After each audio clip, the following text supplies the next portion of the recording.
Mbote lisusu bande ko balandi ya to komo wapi ndenge to mesana ko kutana biso na bino esengoze nga ko mona bandimi mbote da bino lisusu wala za 4e fois bande ko na ngai na yebisa ki bino le seul et unique opposant congolais mutu alobelaka ba congomani bana Congo yeyo o atika la bino ngai na ko lobela ba miteki maki ba receveur ba mama bateka kandunda maman o bateka malewa ngai na lobelaka bango parce que ba misusu ba kone ba politicien journaliste mais le belaka Martin Fayulu journaliste le belaka Moïse Katumbi journaliste le belaka makambo de ba 10e ba 11e mairie ok journaliste aza moto ko lobela makambo ya solo ya mboka Congo ba politicien ezala kaka démagogie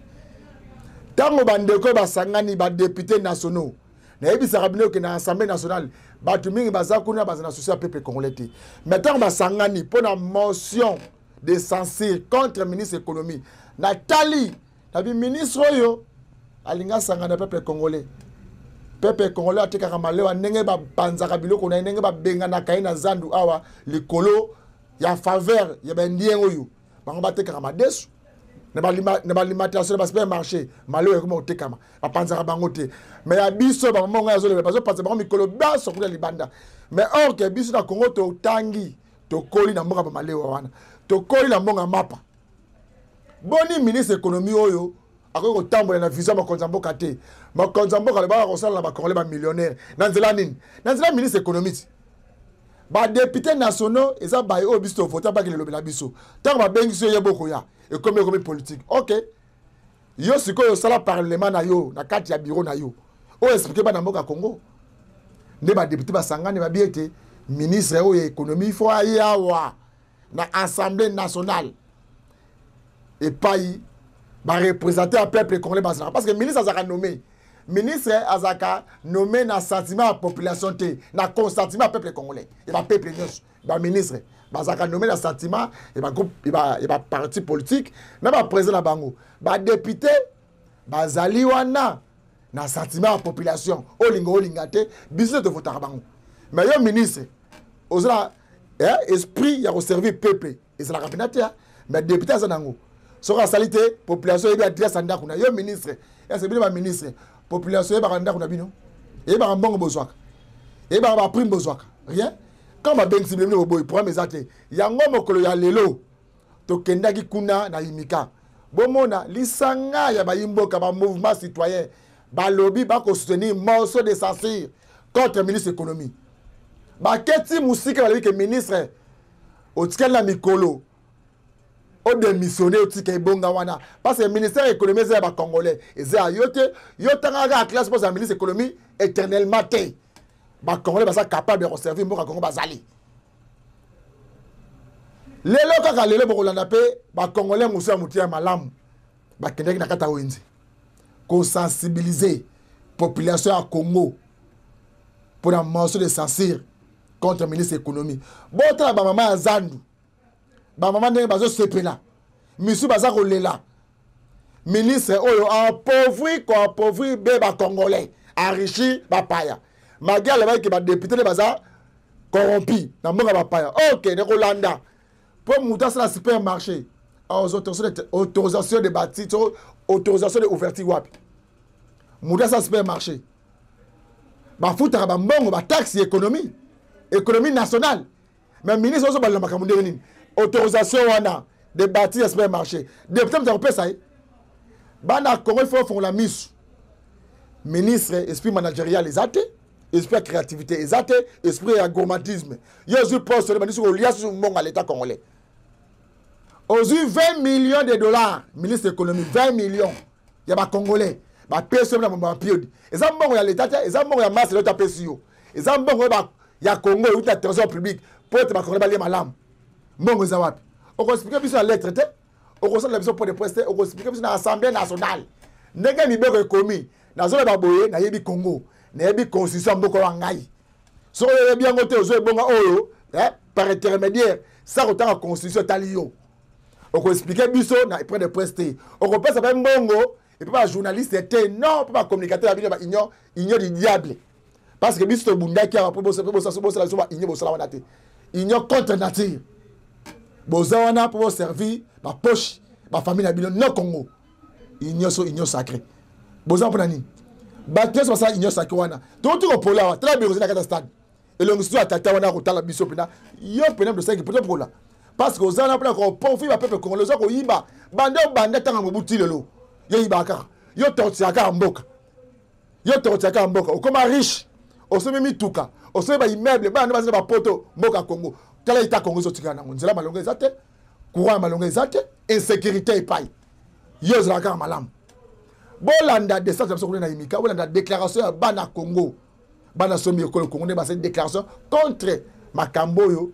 ministre économique lobaki na ndenge bazomona vision na bango na mention de Sassi contre le ministre de l'économie. Bon, la déclaration de Banamboka, l'Issanga là-bas. Citoyenne numéro 0025, bar mars, bar bloc, bar 2022,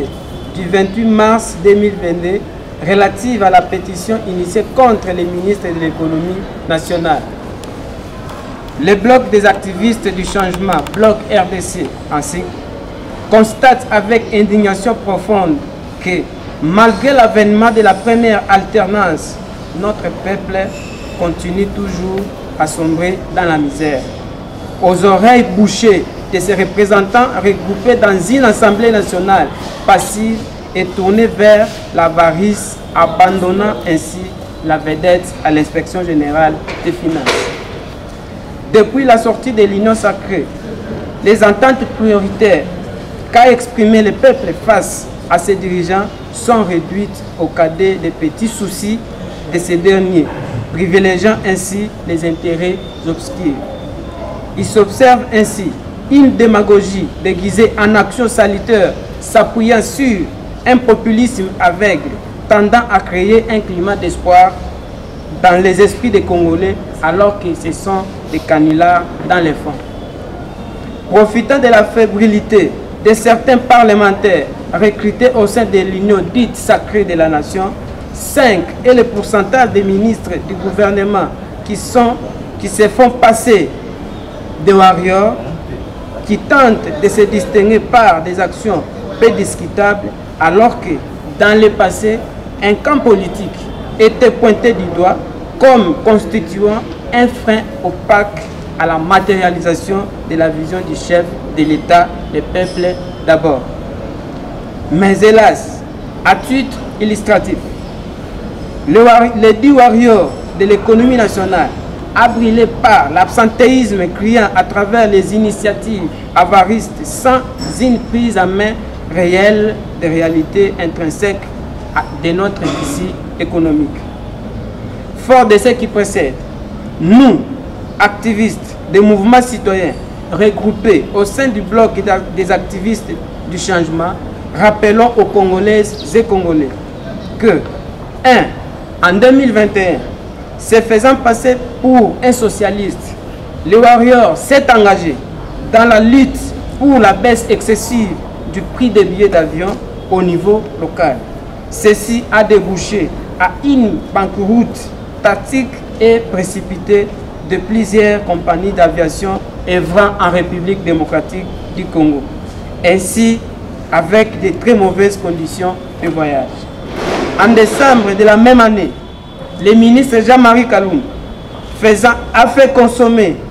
par des canulars à travers la République démocratique du Congo sur une prétendue vente de produits surgelés dits biodits sur le marché congolais qui serait pêché en République namibienne sans traçabilité aucune. Et se permettant même de faire déplacer son Excellence Monsieur le Premier ministre pour un shooting photo et vidéo dans certains entrepôts des villes de Kinshasa. Par ailleurs, faisant la foi à la correspondance de son Excellence l'honorable Derek Glazen, alors ministre namibien de la Pêche et de la Marine, le bloc RDC constate avec amertume que l'affaire Chenchard, tant vantée en décembre 2021, était qu'un montage grossier du ministre Jean-Marie Kalumba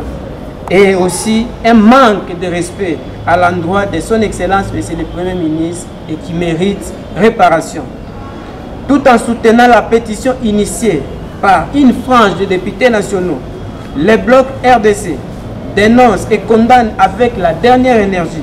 le complot Orbi contre le peuple congolais qui s'est tenu le jeudi dernier entre les caciques de l'Union dite sacrée et rappelle aux uns aux autres les caractères non contraignants et budgétivores de l'existence du CENI en tant qu'institution telle qu'est annoncée sans le dire par la Constitution dans ses articles 101, alinéa 5 et 113. Par ailleurs, les activistes regroupés au sein du bloc RDC exigent ce qui suit. 1. À l'inspection générale des finances de diligenter des enquêtes indépendantes afin d'éclairer l'opinion sur les détournements des deniers publics. 2. Au procureur général de la République d'ouvrir une information judiciaire sur le dossier afin de remettre les Congolais dans leurs droits. 3. Au bureau de l'Assemblée nationale de faire preuve d'impartialité au regard des articles 192, 194, 195, 196, 197, 198, alinéa 3 et 199 de son règlement intérieur. 4. Au ministre de l'économie nationale de présenter des excuses publiques à l'endroit du peuple congolais qui a cru volontiers à son mensonge grossier sur les dossiers surgelés. Et enfin 5.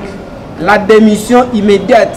du ministre au sein du gouvernement de l'Union dite sacrée de la nation avant de se faire ridiculiser par les pétitionnaires comme ce fut le cas avec le gouvernement FCC Cash.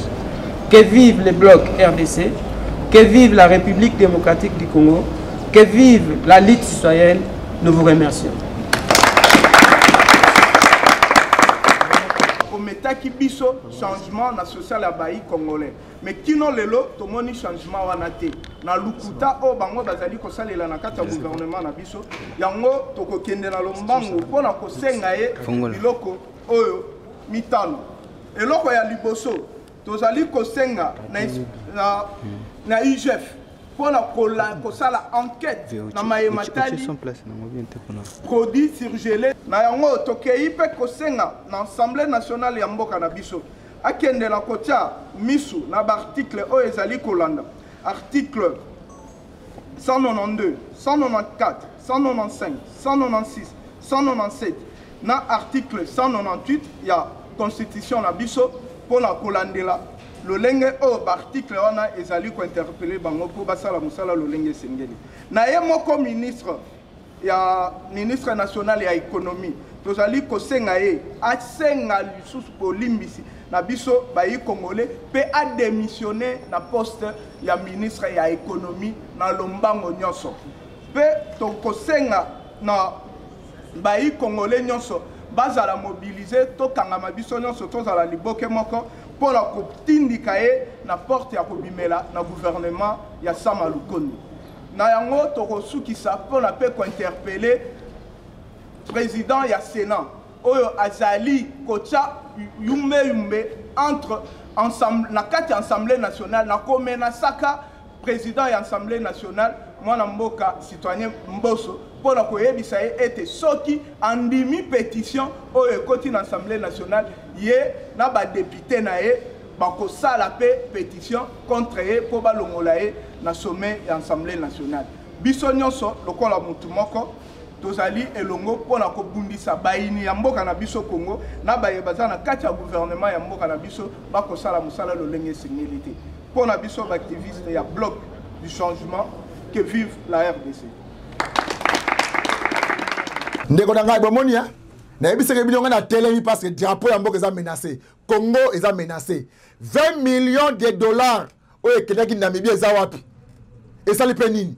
okoexplike biso nzela mpo le poste ya ndeko boolanda ngai mbongo wana efe bima mbongo ebima nzela ya Assemblée nationale IGF alingete yebe okolanda biso nzela ya ministre économie akei oyo tolingi mpo tia makolo to na yo te ba mbongo 20 millions ba mpiodi eza wapi théâtre na au sommet de l'état to boyi ki amateurisme stage to boyi tolingi bo ya biso bato basana esprit ya ko servir mboka kona ndenge ya malamu nde tolingi makambo ko na ministère économie to sepele ngata mukete tala lipa ndenge komi tala était à lipa libanais a commis côté kana matembele mupika matembele libanais ko tala mo moka tomate akomo te kana lik ata binomoko ministre économie na cabinet na yoana ozana bana kiso sauté ozana bana kimbateke te ozana bana makala te ozana bana sankuru te ozana bana ya manyemba te ozana bana ya kabinda te ozana bana Congo central te ba pesa ko information te bolanda sikoyo lisanga mususu motuluku ya bana mboka bakendeki na kati ya zando ya monene ko sensibiliser bo bana ko ifo azala wanati yo le baki ba bata parti politique na ba roya OK bango siko ba kei ko benga ba congomani ba congolais o baza ko souffrir o mo kozamboka la kaka bango na ko se ba millionnaire tale boto souffrir libanais mo paya ko teka sengle moko ako teka likolo moko ketch na mboka nini sala petit commerce et ça a toujours na ba kolomboka na ba paya yo zawa na musane za kanini nana pesa ka autorisation à ouverture et ba kini marché ba super marché yote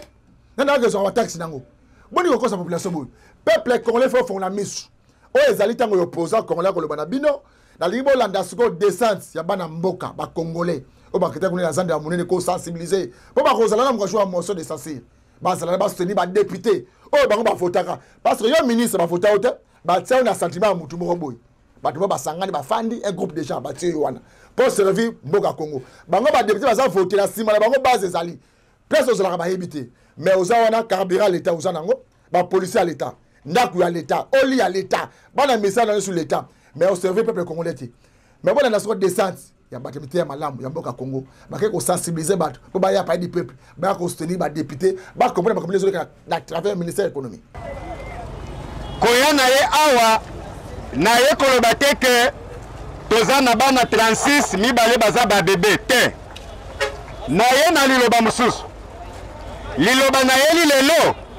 eza promesse elaka mokonzi ya mboka sala alobaki ezwaki ye bokonzi akosala bakongole kokoma bamillionnaire toyokaki te mokonzi ya mboka alobaki akosala bakongole bakoma bamillionnaire kasi ti lelo tozotala ntango namona bilongi ya batata na bamama ndenge tozoleka na boye namoni millionnaire ata moko te ezala millionnaire en franc ezala millionnaire en dollar aza te lelo naye koyebisa yo pourquoi bamillionnaire baza te nga nazwi réponse après kotambola kosala baenquête nazwi réponse oyo namemeli yo lelo réponse eza obe moko ministre na biso ya économie tata wana akolinga kosunga bakongole te pamba te akamati mumbongo ya detail atikeli bapaya bandingari bachinois baindien bapakistanais bazoteka tina bougie ya moko opesi ye 100 francs apesi yo kashine moko oke kuna pa na ye osombi eloko soki etikali 200 francs azongisi te akamati bombo apesi yo alors que biso soki tokei epai na bango esalemaka te mopaya asala biloko wana me nyonso wana bazwi makasi epai ya nani papa moyangeli ya ministère ya économie sikoyo tomituni tokokoma bamillionnaire mokolo nini soki bapaya bazoteka en détail biso mpe tozoteka en détail ekomi pitepale na yei lelo na zando kobenga bana kolo lupangu boza ebele awa bodefendre lupangu ya papa na bino biso nyonso mercredi oyo mercredi le 30 eza na bandeko oyo topona bakenda kosiege na parlement bazwi likambo yango na maboko balobi ekosimba te ministre wana emata ekita esengeli asala nini alongwa yango wana le mercredi na ngonga ya 9h tozokutana biso nyonso liboso ya palais du peuple toloba na bango tokofinga mutu te tokotumba eloko ya mutu te tokobeta mpe mutu te me biso tosenga kaka ministre asala nini alongwa biloko ezomata talo chaque jour biloko ezomata makasi dollar ebouge te dollar emati te me biloko ezomata kaka basupermarché ekomi tina cité tala mama wana azoloba mama lobi tina bambala emati mama voilà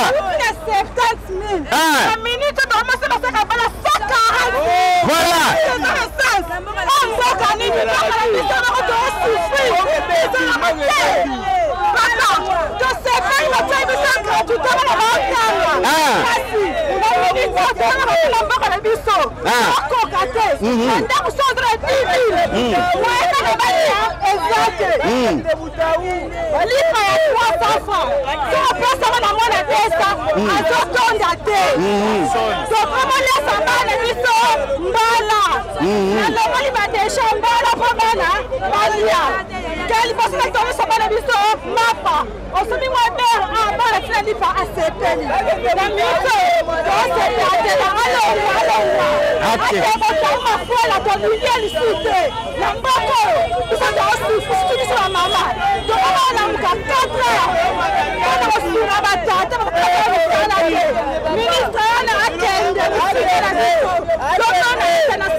est-ce que Congolais mokwaza leo alo bangayo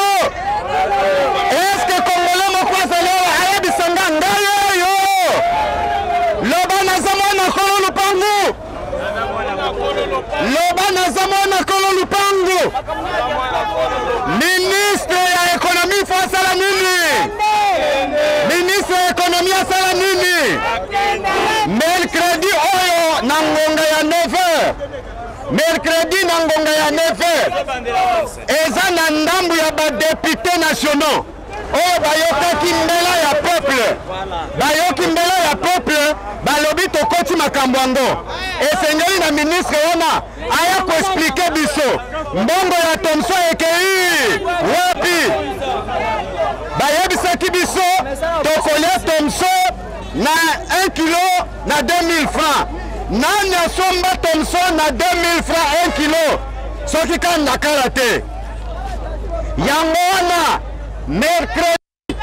mercredi le 30 papa ministre ya économie manda biso naye abu ya donc commerçant telema commerçant yebela ngonga ekoki po tobengana tata wana po commerce ya détail eza commerce ya bakongolais nga mutu nalobi yango te mubeko ya mboka nde elobi yango mubeko elobi batika congolais ateka na détail me kota na bamezo nyonso kota bamezo ya bandingari ya bawara ya bachinois ya baindien bazoteka na détail bongo biso bakongolais toteka lisusu na nini yango wana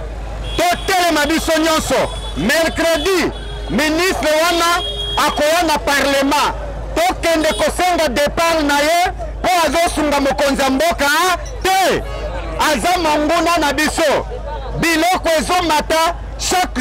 chaque jour mama moko alobi saki ya mbala ezaki 70 000 francs na 2 mois kaka emati ekomi 140 000 francs edouble wana eza kindoki ya moi mercredi biso nyonso toyebeli tata wana congé technique musala na ye na ministère esala nini esila eza lupangu ya tata na biso Congo eza lupangu ya tata na biso to défendre yango ti ata tokokufa me toko défendre yango ministre ya économie musala esila mercredi totikela ye ngonga te totikela ye te soki oza véritable congolais yaka na parlement mercredi tosenga départ ya ministre ya économie parce que tolembi biloko ekomataka olali na 10 000 francs olobi na osomba biloko boye olobi na tongo okomi na tongo 10 000 francs eza lisusu eloko te ya mbala oyo akamata bisaka na ye atika ministère ya économie la kimia akende bisika outa tolembie tata wana alobaki akoyela biso Thomson ministre ya économie alobaki akoya na Thomson tokosomba ngo na mweshi kaka lokuta kobuka lokuta lokola likambo lususu mekasi lelo biliaki ye bisali nini bikoki mercredi le 30 na 9h babengisi ye na parlement yango wana tolobi akamata nzela akende toyoki mwana mboka Tambwe Eliezer abengisi ye alobi akoyebisa biso mbongo ya bana Congo odepensaki yango ndenge nini tata wana asali mutu makasi aboyi korepondre akamati ake kolokotela biso babebe ya mbisi oyo totikala komona te esuki wana te babengi ye mbala mibale aye te kasi ya mbala oyo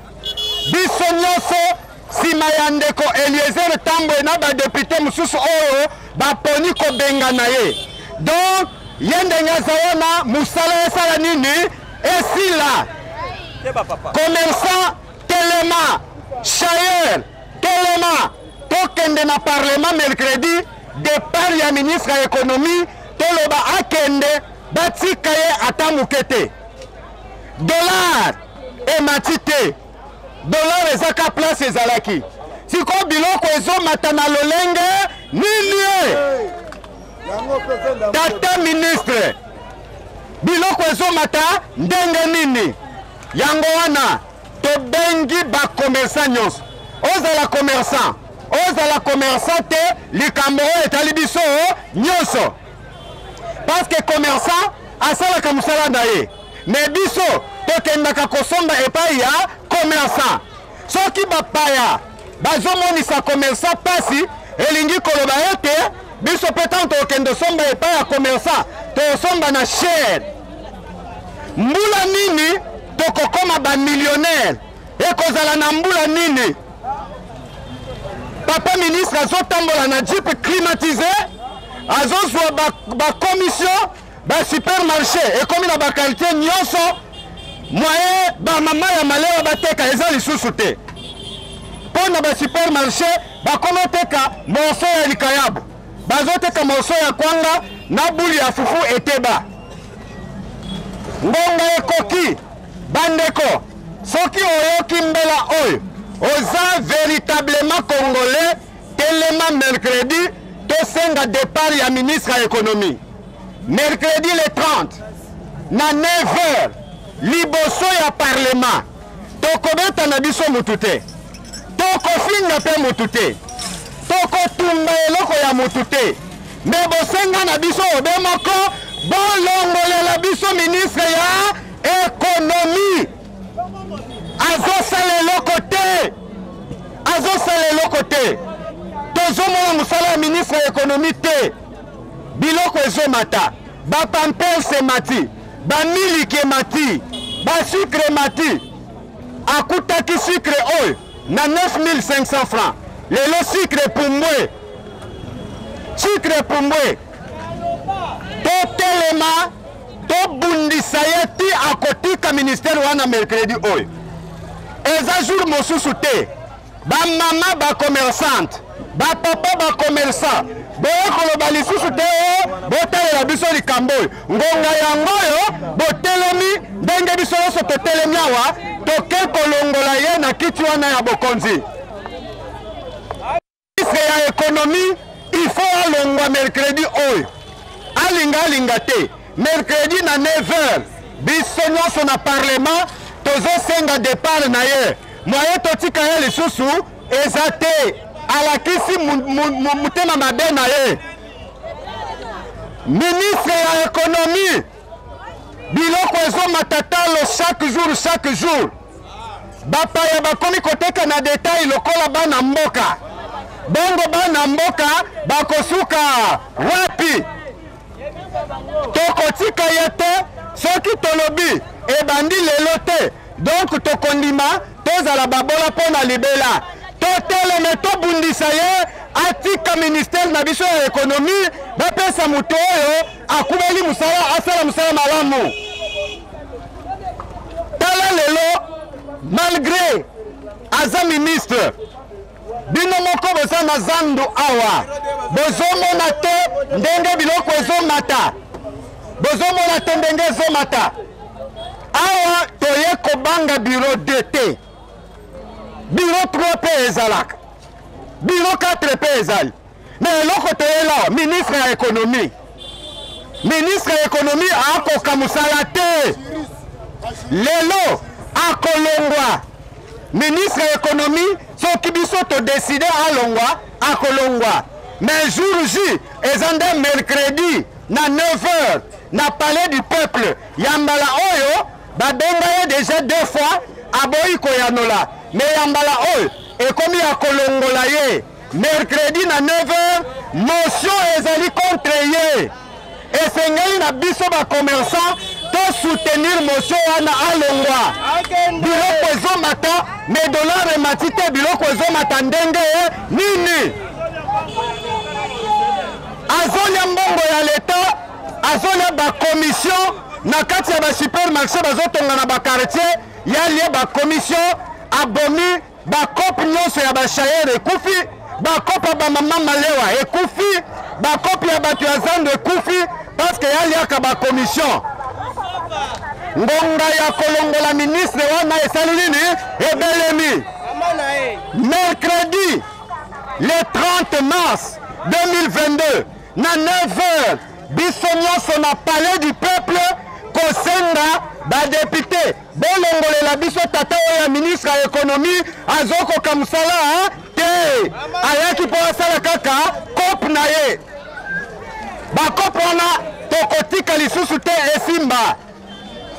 Mokonzi ya mboka alobaki akosala biso ba millionnaire. Est-ce que akosala biso ba millionnaire na biloko ezomata boye?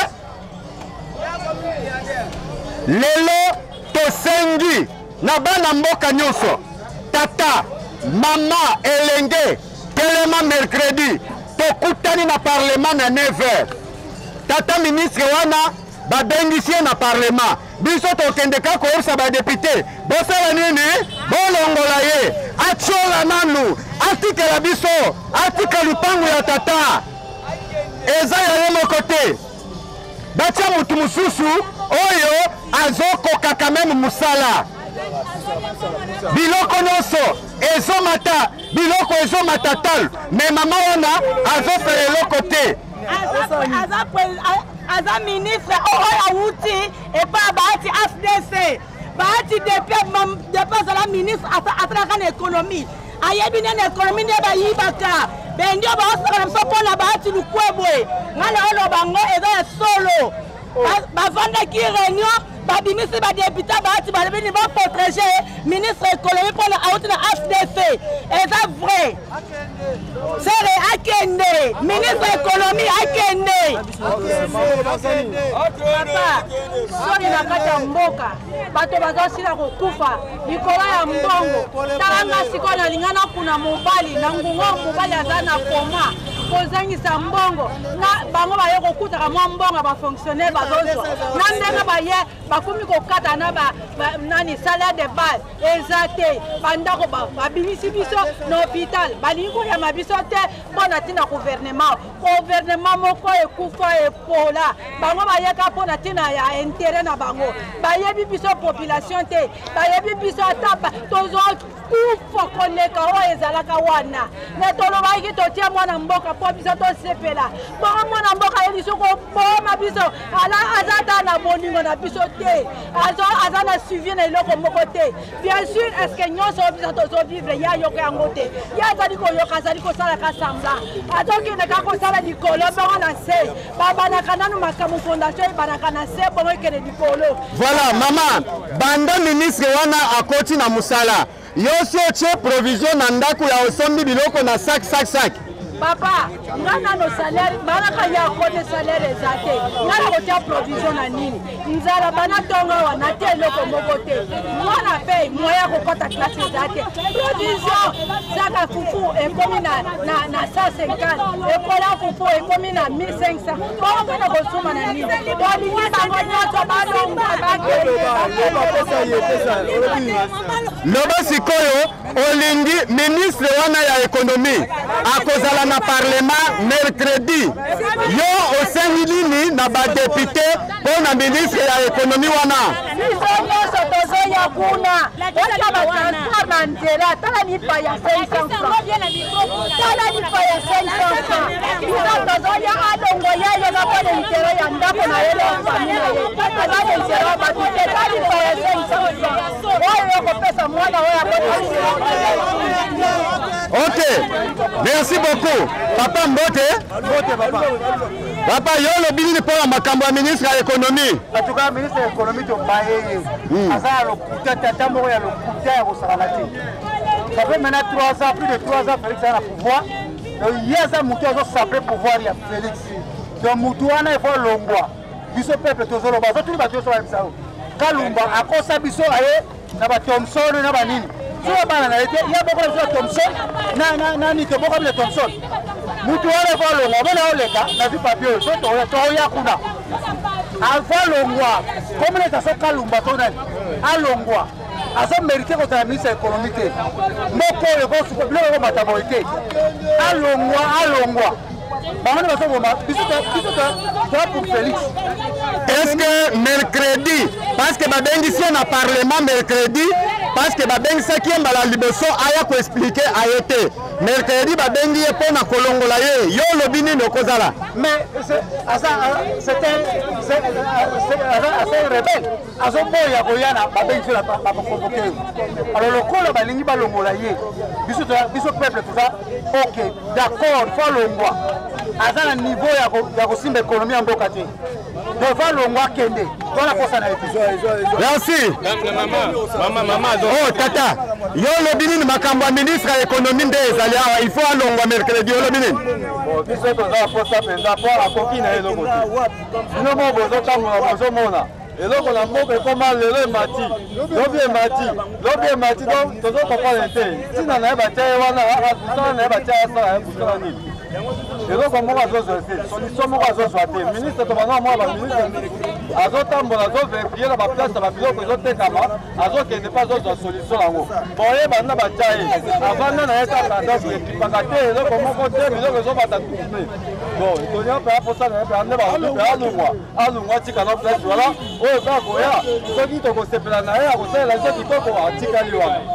Merci beaucoup. Oh, moi na mboka na on sombi boro na combien? Moi ne logo. Soyo oto musubate en 3000. Oyo oto musubate en 1500. Oto musubate en 1000 francs. Pour éviter est-ce que l'économie mo eza bongo? C'est quoi au kanisi mingi parce que ministre ya économie akozala na parlement mercredi. Yo likanisi na ye zani ni pona ye alongwa to atikala est compétent alongwa akote peuple congolais va souffrir et là au moment na isa sa baté na 4% d'appui au auto 2000 au auto 3000 au auto 5000 est-ce que ezala bon même dans l'étranger déjà bon modèle c'est comme message ni ko pesa ba congolais mususu o ba kolanda yo pour la journée ya mercredi le 30 akozala na parlement yo pesi message nini on message à peuple congolais alongwa ye akote photo souffrir tande le souffrir do souffrir wana ye na COP oyo etali biso nyonso lisolo ezali awa eza ya ministre ya économie to comprendre COP na ye te façon na ye ya kosalela mosala tozo comprendre yango lisusu te commerce ya détail oyo ezalaki ya bamama na biso ya bapapa na biso ya zando akamati azongiseli nyonso na maboko ya bapaya bandingari bapakistanais baindien bango tu bazoteka na détail mbongo na biso ya Thomson toyokaki ti lelo tozomona eloko te nayebi te soki koto ya bacharcuterie oyo bino bosombaki yango na pa ya papa ministre ya économie mpo alobaki aye na biloko ebele lelo wa ndenge toye boye toye kopesa bino sango moto aloba te ke o bokotela biso likambo oyo ngonga nde yango oyo mercredi le 30 na 9h donc après lobby na 9h tata wana akorépondre na parlement baoyo toponaki lokola badepute babengisi ye balobi aya tolongola ye mosala mpo oyo azosala ezalaka te biloko ezomata alors que dollar emati te sikoyo biloko ezomata na formule nini yango wana biso nyonso mercredi oyo lokola mutu moko tokende na parlement tokobeta mutu te tokofinga mutu te tokotumba eloko mutu te me tosenga kaka eloko moko badepute bolongolela biso ministre ya économie parce que bapapa na bamama bazokoka lisusu te voilà olobi nini papa na West Africain voilà papa lobi fo baindien balibanais tous les West Africains balongwa na détail mercredi nde yombe mercredi kozanga te zala wana na 9h biso nyonso toza bana kolo lupango babengaka Congo tokende koreklame tata wana alongwa na ministère ya économie po alakisi ke alingi congolais ata moke te. Merci bandeko balandi ya tokomo wapi bomoni ndenge ezalaka bozomona motivation ndenge bacongolais baza motivé pour na dossier oyo motion de censure contre ministre économie ministre alinga sakana na bacongolais alinga sakana na combat alinga sakana na bana mboka abosani ke pouvoir oyo barosimu kende bakenda bateres kapangala ba arma tungulu ba shebeya tant vous ba comment na baronde parce que bino ere bozaka la majorité ozaka na kabila bozaka kabila sa minene hein bola la rande mare chola bozaka kabila bo kimi kabila boye awa na yinyo diabi ce que faut l'accepter le pouvoir oyo na ba kolon nango pouvoir oyo mon ministre économie pouvoir oyo ezana ba kolon nango ba biso oyo to kokufa pour na pouvoir oyo te yi place utaki bozoma na ba Congo basangani jour wana ba congolais na kobela bino boya bolanda toujours bani passage d'absence de comment télévision boya oh même bozana poto même bozana ba Brazzaville bozana ba Afrique du Sud bozana Maniema bozana Nord Kivu bozana Kisangani bozana Ituri bozana Congo Central bozana Bandundu bozana kuna na Chikapa bozana kuna na Kasai Oriental bozana Mbujimai bozana kuna na Kananga Kasai Central bandeko nanga bozana mituka boya ba commerçant bola que ba député que Sabino biso tozate Sabiso bino bozate bola que mo soutien na bino ministre que fa sentir que appauvrir peuple congolais quand on a marché bilo ko sous cher tout est mati dans le banaité au nom ya parti politique comme bino politique pour diriger mboka population il faut faire la mato il faut faire la miso awa toko sous élément ndeko na biso moko congolais ta kombo ya sele ayaki awa liswe ko bimaye ako senga lisungi asenga ba yimboka ba congolais ba congomana mité ya malamu oyo ako za toucher l'élément oyo abela ndeko oyo ba kutra ba meka ko solola parce que ndeko za besoin soki ya $1,500 pour ba traiter en ACJ na première de la noce mais ayaki na mikona biso abeza na makokité na mama na ye ayeko le kanzela biso to bo lisungi ndeko ako tutu sama na ndeko yo sele azana 25 ans bozo mone ndenga zawana azana beza lisungi pour opération ile kandenga malamu bola na mo estre na mo sur baki abomela biso mbote mama oui donc bané ni bien na bureau na biso na itaga numéro 120 na tokoma télévision papa eloko emelinga awa pona maladie mwana na miso loko makasi eloko emelinga awa eza pona maladie miso mwana ngai maladie miso baningula bona ekokisi déjà badeza ngo tozokende mwana azosufri makasi ndenge aza wana papa aza te ngambo kaka koteka mo bamatembeli nanga ndenge natekaka yango esengaki natambola nakende na bahôpital nakende na hôpital akankuko na bandaki kuna nalongwe kuna batindi biso libanda toke na ACG tosali bamakambo na biso nyonso kuna akoti mpe scanner toza na bafoto ezali awa ntango tokomi kuna bayebisi biso toke campus siko nazalaki na makoki lisusu te ya kokóma lisusu ntina campus yango wana nakutanaki na ndeko oyo ayebi ngai nde aexplikaki ngai nde omoni biso tokomi awa esika na bino awa toyeba farti oyo basengaki réellement mpo ya liso yango wana na biso eza combien po basala opération balongola ye liso yango to basala opération bazokosongo ndenge ezalaka toyebi te mpo foto bafongola yango nanu te fo bafongola foto esika batindi biso kuna nde esika tokokende koyeba apres oyo baosenga biso kuna siko misolo basengi mpo basala yango eza combien te na HG balobaki na biso ekóma ti ba1000 yango biso makoki ezalaki te soki moto moko asimbami aza na $1000 apesi bino azonga ndenge azalaka akozonga papa yo message ti soza nanga kopesa bandeko nyonso bazolanda biso oya mite ya malamu bakongole bakolanda biso sikoyo so balingi basunga ndeko na biso yango nasengi na bato oyo baza motema malamu oyo bazolanda biso basunga ngai mpenza mpo nga moko nakoki lisusu te nakomi na suka basunga nga mpo na miso ya mwana na ngai ezonga ndenge ezalaki oyo na ngai nasengaka yango wana aza na mbula koni akokisi siko 25 ans 25 ans okoza numéro ya telefone pesa numéro 081 26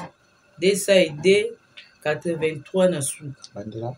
081 26 202 83 na suka ok mbote masi oyeba kombo na kombo nani Muna asili. kombo na sele ofandi yapo Afena kumina banda. kombo na banda eloko ebanda to ndenge maladi Bandeka donc dans ma lo mvuti maka muke boy. Ucha bakise mamisu Rumuna wa esimba teti egomo vimbi gomo munene ga ngomo ga. Kuti hospital nonso. Tamboli. Você peut examiner scanner mais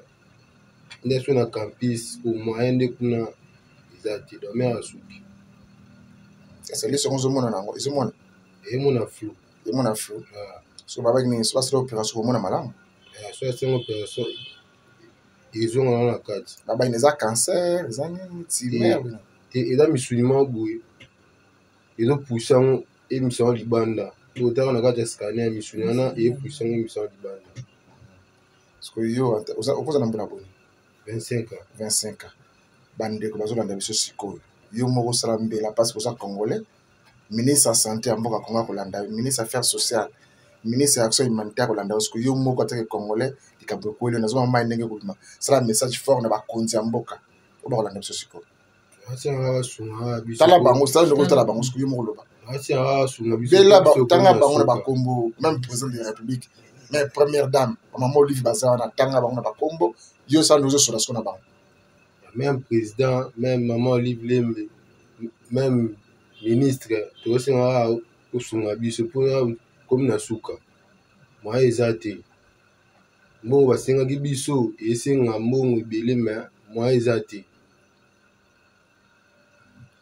parce que bango za message sur pesa message na opesa ya suka kaka nazolelaka epa papa na biso papa président na mama na biso basunga ngai moto nyonso azolanda ngai na tv asunga ngai nazali na esika mosu ya kolela te yango na ye esika na bino nazali suna mingi ya koloba te merci na bandeko balandi ya tokomi wapi boyende ezalaka tobandaki na mouvement citoyen ya mboka Congo dossier ezalaki motion de censure contre ministre économie tokei na population Congo quelques jeunes ya mboka Congo batelemi baye ko sensibiliser batu na marché central po bakita jour ya motion wana o bino ba police ba parti politique baya mutu a me connaît cher à parti politique mukolo wana totalai tokoyeba qui est congolais qui n'est pas congolais et puis pouvoir o yote na zelani o zela que kala boza ba kabiliste munene boza ba corbia pour nani boza ina kabila bon continuer sans vision bino wana bobaskila union sacrée tala sort dans le bi a toto pour la 1-1 pour la score banane bino ba politicien musu azaye kuna na wana azotala pe match azotala match o ka pour la pona ye peuple azo souffrir pona yo banda ozala kaka na mauvais gouvernement donc yo géraka kaka mabe hein ozala kaka mabe ozala kaka contre peuple congolais ozala ministre économie osala nini bapesa na regroupement politique na yo maintenant olingi bacongolais basonga kaka nsima yo mataka te toure bacongolais bafongoli miso toke kuna na lisanga ya bandeko na biso ya zandi batelemi même makanisi awa sikoyo toza kosukisa na ndeko na biso sele oyo asengi lisungi bomoni mpe ye na kosenga na bandeko mite ya malama ntuka ifu tosala nyonso tosunganaka ndeko na biso azana na 25 akolela akosenga lisungi mpo aleka nzela asuje na nzela opération liso zonga malamu mpo yo ape akoremercie bino tosuki awa na mokolo mwa lelo tika te kimi akolo nzambe na bandimi nyonso afu mokimbango ezala kati na mabota na bino tokute mokolo malobi